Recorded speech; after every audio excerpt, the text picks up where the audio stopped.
Hey, what's up everybody? I'm here to give you guys my review for The Walking Dead Season 8, Episode 14, and this episode is called Still Gotta Mean Something. And this episode came out on April 1st, 2018. It came out on April Fool's Day, which I think was the same day as Easter, if I'm not mistaken, but I might be mistaken because I don't really remember when Easter was, so yeah. I believe it was the same day as April Fool's Day. I think so. So yeah, we have this episode of Walking Dead. I just lost my train of thought. And overall, I thought this was actually a decent episode of Walking Dead. I don't think it was necessarily like a great episode. I might say it was a good episode, just because really this episode I think is just really setting up for the next two episodes. And this episode I think still had some good stuff in it, but it was really kind of like more of a setup episode for the last two episodes of Season 8 than anything else. But let's kind of start talking about it. Now, obviously, I usually when there's multiple storylines going on, I usually talk about those set storylines all at once. No, well, I'll talk about one of them one at a time since they spread out throughout the episode. However, what I liked about this episode was, even though they had those storylines, some of the storylines kind of like crossed over into each other. One of them didn't, but the two other main storylines that were there kind of crossed into each other. So I did like that about the storyline, that each storyline that some of the storylines played off of each other and kind of transitioned in, had like a nice smooth transition into each other. I liked that. I thought that was really cool. And I liked that about this episode. So I'm going to kind of talk about those storylines first, because they kind of transition with each other. So let's talk about this episode. So I had to take a sip of drink. So the episode started off with Kid Ezekiel asking Carol if she wants to go look for Henry, and Carol wants to stay in case there's another Savior attack, and Ken Ezekiel then kind of, asks Carol if she's afraid, because she thinks that Henry's already dead and doesn't even want to go try to look for him. And he kind of calls her a coward and says that, you told me to pretend until there's something at the end, but now you won't even do the same thing. And Carol gets kind of upset about this, and I like this. I thought this was a nice scene that Ken Ezekiel and Carol had. And then what happens later on is Morgan wants to go look for Henry because he feels responsible for the fact that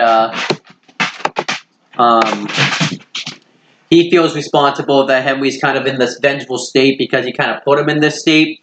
So he wants to go look for Henry, and Carol offers, Morgan reveals too that it was supposed to be him that had killed Gavin, and I'm responsible. And he says that, and he also wants to go look for the guy, for the saviors that killed, that were let out at the hilltop, the prisoners. So Carol offers to go with him, and Morgan and Carol are walking through the woods, and Morgan thinks that he sees Henry, but we find out it was just a hallucination. And Morgan reveals that, in this world, he constantly sees the dead people, because he reveals that they can't save the dead. And I try to ignore it all the time, but I just can't ignore it. And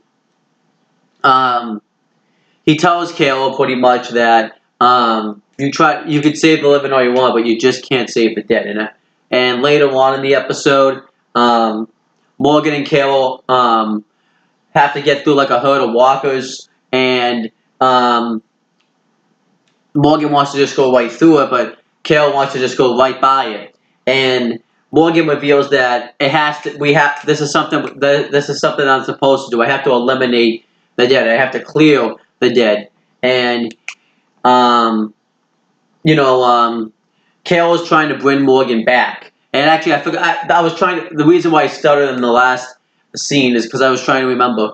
Kayla also brought up the fact that, now I forgot again, no, now I remembered. Kayla also brought up the fact that she went out with Morgan because she wanted to make sure that he wasn't going to get himself killed because he's just such in a crazy state of mind.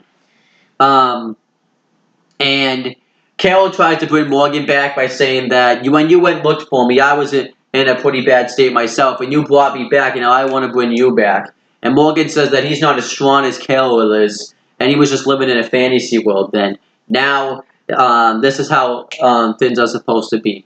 And what happens is that a walker walks up, actually it was an unintentional pun, but a walker approaches Morgan and Carol, and we see that Henry's stick is stabbed right through the walker, kind of showing that Henry is somewhere out there.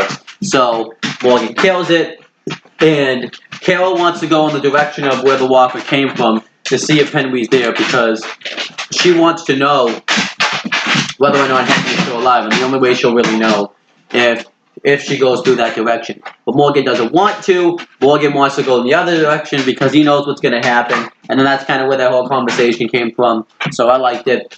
Now, as all this was so everything with Morgan and Kayla will get enough because I thought it was. I think they actually play those characters play off really well with each other, and they're awesome together on screen. Now, as all this is happening. Rick and Michonne kind of had a storyline that transitioned into it, where Michonne finally read her letter that Carl has written to her, and we find out that Rick hasn't read his yet. I think we've always kind of assumed that, and Michonne wants Rick to read it because Carl wrote it for a reason, and I think Rick doesn't want to read it because he doesn't want to cope with the fact that Carl is dead yet, and Rick just kind of wants to keep moving forward, and Michonne reveals that because of everything, because of the way she was in the beginning of the season, it was because she didn't take a step back and live in that moment. And she doesn't want Rick to go through that same thing, so she goes out to get food because Rick originally was going to do it, and instead, Rick, instead of reading Carl's letter, Rick takes off. He goes up to, I think Alden's his name. Yep. And asks where all the prisoners went. And Alden tries to say that he told Maggie already, and Rick wants him to tell him. And he tells him that they would go back to the sanctuary, but if they needed a place to go stay, they would go back to one of the outposts. So then Rick goes to Schurzville, but Alden pretty much begs Rick not to kill any of them because they made a mistake in the heat of the moment, and they can come back from it. He wants Rick to make them a part of his community. I think Alden also wants him not to kill him because these are probably some of his friends that he's known since the apocalypse has started. So I think he wants Rick to kind of keep them alive. So obviously Rick just kind of nods his head, and what happens is then later on Rick is out looking for them, and this is when Morgan meets up with Rick, so this is kind of when the two storylines kind of meshed with each other, and Morgan's about to kill Rick, and Rick has to say that, that you know me, Morgan, it's me, Rick, pretty much, to kind of get Morgan back down to earth. What I liked about this scene was, this was kind of a callback to Season 3 when they met, I believe it was episode 13, again, so I liked that. It was kind of like a reminder of that. And Rick and Morgan realize they have to get through this herd of walkers to be able to kill the Saviors, because they want to go finally end the Saviors once and for all. But then somebody ends up hitting Rick. We don't see who it is, but we obviously had assumed it was one of the Saviors. And then when Rick and Morgan come to, the prisoner Saviors have kidnapped them, and Jared pretty much is the leader of this group, and the rest of the members of the Saviors really just don't really want to be a part of the Saviors anymore. They want to just kind of go back to the hilltop and be part of their community, and pretty much because they revealed that they're pretty much being kicked to the curb since they were captured, but Jared reveals that they can redeem themselves by bringing Rick back and killing Morgan, and then Rick offers to make them a deal because a couple of them had been injured that we'll get you guys back to the doctors in Hilltop and we'll make you a part of my community and we'll start off on a clean slate. And some of them agree to it, but Jared thinks that Rick is just trying to pull a trick on him. And he also doesn't trust Morgan since he murdered his own guy back at the Kingdom in season 8 episode, I think it was 13 or 14. I don't really remember. It was 14 actually. It was episode 14. And then Rick, but then Rick and then Morgan starts to say that I came to kill each and every one of you because I'm supposed to. And Rick had also mentioned that there was a herd of walkers coming, and Morgan says that they're right about the herd, and if they kill you and before I get the opportunity, I will hate the herd of walkers. So then when the herd comes in, and Morgan starts talking really loud, so I think so that way the herd will go in there, and the saviors try to fight off the herd the best they can, but it's just to no avail. So then eventually one of the members of the saviors release Rick and Morgan, and then what happens is Rick and Morgan are working together with the saviors against the walkers, but then eventually Rick turns on him, and Morgan and Rick start killing the saviors, and I thought that was actually a really cool scene where Rick and Morgan turned on him. I kind of expected it to happen, but it was really still cool the way it was done.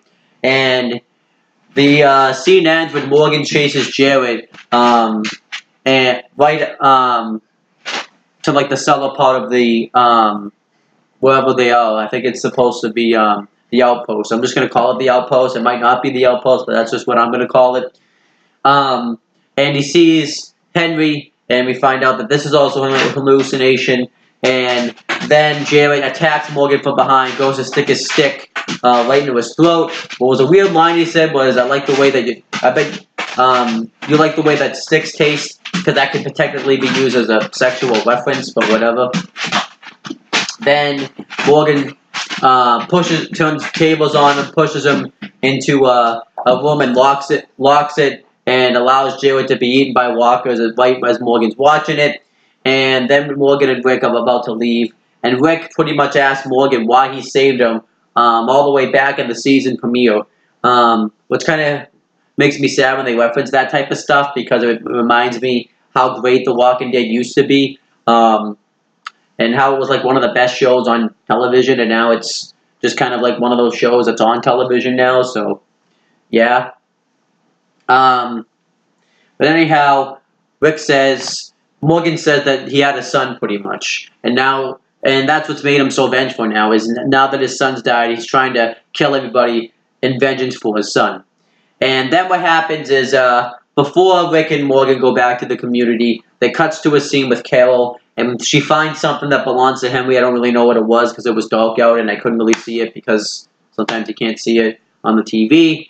And then she hears Henry calling for help. He sees that he's trapped underneath like a bush, and walkers are trying to get at him, and Carol comes up and kills all of them, and they embrace and hug, and I thought that was a nice scene. And so I'm going to give it up to the stuff with Rick and Morgan. I almost said Rick and Morty. That's a different show. And also the stuff with Carol and Henry when they embrace, because that was just awesome.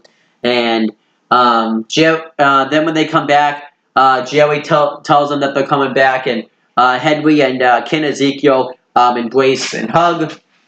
And then what happens is Carol reveals that she was afraid to see what happened to Henry, but Ken Ezekiel also apologizes for calling her a coward because she's not a coward, and he wants to know what's made her the way she is now. And then she reveals everything that's happened to Carol, pretty much in like a few sentences, reveals everything that happened since she lost her daughter in season 2, episode 7, and then obviously kind of how her character's evolutionized from then in like 2 sentences. So I liked the way that she did explain that. And then Rick and Morgan come back, and Morgan reveals that he ended up killing the post to Henry, that he killed the person that killed his brother. And the episode itself ends with Rick reading the letter that Carl wrote to him. He apologizes at first to Michonne for leaving, but then he reveals. But then we see that Rick's reading the letter, and that's how the episode actually ended. the reviews itself's not over because there's other stuff I want to talk about. I do what I will give it down is we didn't get to find out what Carl wrote. We're probably are gonna find out at the end of the season or the next episode, but I think this should have been the episode where we found out about that, just because it had been building throughout the rest of the series, and we didn't really get to find out what he wrote about him. We'll probably assume that's going to be something like how he shouldn't kill Negan, or how he should be a better person or something. But it would have been nice if we could have actually found out what was written in the letter. Because it also made the ending of the episode kind of anticlimactic. It would have been better if we actually found out what it was. That's just me, though. But yeah, I like this storyline here. I liked these two storylines they did in this episode, so I liked it. Then they did a minor storyline where we see Maggie talking with somebody from the kingdom. I don't remember her name because not very good at remembering names. I don't think they've ever said it. Rosita, Dale, and I think somebody else. And they reveal that they don't have enough ammo to prevent another Savior attack, but they are pretty certain that the Saviors are also getting weak on bullets. But then Rosita realizes that they have Eugene, the bullet maker, which was kind of stupid that Maggie didn't know that, but whatever. So Dale and Rosita then go to the outpost and see that Eugene and stuff have made all these types of bullets, and they want to just take the bullets and take out all the Saviors, but Rosita says we only need to take out one person, and that's Eugene. So that's going to be interesting, I guess. I liked this storyline. I'm going to give it a thumbs in the middle, though, because this really wasn't necessary in this episode. If they weren't going to do anything with it, they should have probably told it off for the next episode, especially, too, because it could have added some more time, or we could have found out what Rick had read what Carl had written to Rick. It could have spared us a few extra minutes. So, yeah. I also will give it down to the stuff they did with Dale and Tara. Well, it wasn't necessarily bad. Wasn't necessary in this episode. It wasn't anything new that we had seen.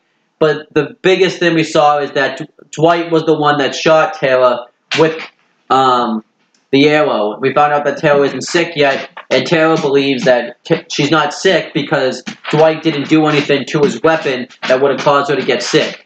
And Dale and Tara kind of still go back and forth on that. Yes, while it was a scene kind of continues that, it just really wasn't anything new. Really wasn't necessary in this episode. And like I said, it was more time taken away that could have been used for the Rick and to find out what Carl had written to Rick at the end of the episode.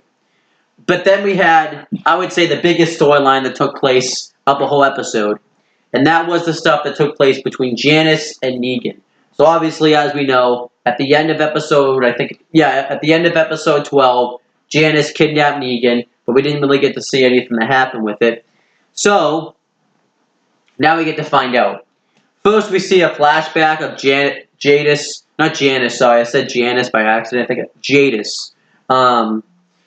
where she ended up playing dead, after,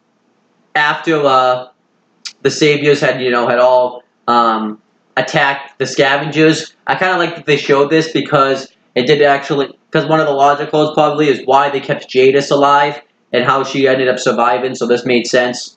At first I was just thinking they just kept her alive so that way she could suffer and see her people dead, but that wasn't the case. But then we see that she has like her own apartment or something, and the scavenger at the dumpster, at the garbage place, and she has Lucille, and then we see that she has Negan all tagged up.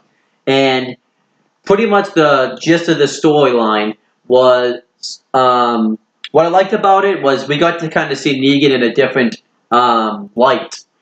Usually Negan is like this cocky badass who has like all these one-liners and is just scary. But in this case, we got to kind of see more like the gentler and heartfelt side of Negan. Now, I don't know if it's... I was thinking at first that Negan was gonna, be tricking her, and when she let him loose, because that's what ended up happening, we obviously knew that's what was going to happen. When she let him loose, he was gonna end up killing her just to trick her and try to get into her softer side. But that's not. But even though she did let him loose, that's not what ended up happening. I do kind of like that. I guess it didn't happen because it would have made it would have just been too predictable. And I like the fact that they kind of went into a different direction. But pretty much what happens is Jadis wants revenge on Negan for the attack from the Saviors to her people. Now, obviously, Negan reveals that he had nothing to do with that attack. All that was supposed to happen was I was just supposed to put you guys in your place. And she also has Negan all tied up. She has him tied up into like a I